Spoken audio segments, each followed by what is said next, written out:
বর্ণাঢ্যভাবে উদযাপন করা হচ্ছে তারেক রহমানের কারা মুক্তির 1 বছর। সকালে বেগম জিয়া নিজে নেতাকর্মীদের সাথে জিয়ার মাজারে ফুল দিয়ে দিনটির উদ্বোধন করেন। এ সময় দলের মহাসচিব খন্দকার দেলোয়ার হোসেন সরকারের কাছে অনুরোধ জানিয়েছেন তারেক রহমান ফিরে আসার পর যেন তাকে কোনো রকম হয়রানি করা না হয়। বিস্তারিত জানাচ্ছেন আশিকুর রহমান চৌধুরী। ঠিক 1 বছর আগে এই দিনে চিকিৎসার জন্য প্যারোলে মুক্তি পেয়েছিলেন বিএনপি চেয়ারপারসন বেগম খালেদা জিয়ার বড় ছেলে তারেক রহমান। তার এই মুক্তি দিবসটিকে বিএনপি বেশ ঘটা করে উদযাপন করল। সকাল থেকে মিছিলে মিছিলে মুখরিত হতে থাকে শহীদ রাষ্ট্রপতি জিয়াউর রহমানের মাজার প্রাঙ্গণ।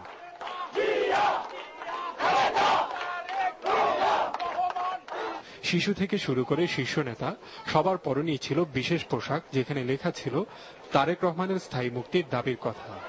এমনকি এই দাবির সাথে একাত্ম ছিলেন বেড়াতে আসা পর্যটকরাও। বিভিন্ন ব্যানারে আসতে থাকা মিছিলগুলোর মধ্যে ছিল দলের সাংসদদেরও একটি মিছিল। বেলা 11:30টায় যখন বেগম জিয়া মাজার প্রাঙ্গণে এসে পৌঁছান, তখন জিয়ার মাজার প্রাঙ্গণে লক্ষ্য করা যায় উপচে পড়া ভিড়। প্রথমে ফুল দিয়ে শহীদ রাষ্ট্রপতি জিয়াউর রহমানের প্রতি শ্রদ্ধা নিবেদন করেন বেগম জিয়া।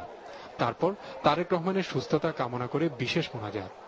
এই সময় তার সাথে ছিলেন দলের শীর্ষ পর্যায়ের নেতৃবৃন্দ। এইসব আনুষ্ঠানিকতা শেষে কথা বলেন দলের মহাসচিব খন্দকার দেলোয়ার হোসেন। আমাদের নেত্রী সন্তানরা এবং অন্যান্য নেতাদের বিরুদ্ধে যত মিথ্যা মামলা আছে প্রত্যাহার দাবি আমরা করছি।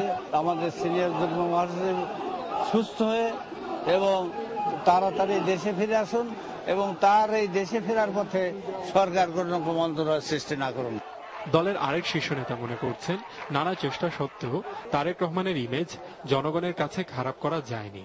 আমার বিশ্বাস যে সুস্থ হয়ে দেশে ফিরলে অবশ্যই বাংলাদেশ জাতীয়তাবাদী দলের একজন নেতা হিসাবে যে মর্যাদায়, যে সুনাম বা যে জনপ্রিয়তা আগে ছিল ঠিক সেভাবেই তিনি ফিরবেন, এতে তো কোনো সন্দেহ নেই। তারেক রহমান সুস্থ হয়ে কবে ফিরবেন সে ব্যাপারে পরিষ্কার ধারণা পাওয়া যায়নি। তবে এতটুকু নিশ্চিত করা হলো তিনি দেশে ফিরলে আবারও সক্রিয় হবেন রাজনীতিতে। Ashikur Rahman Chowdhury, NTV news, Dhaka.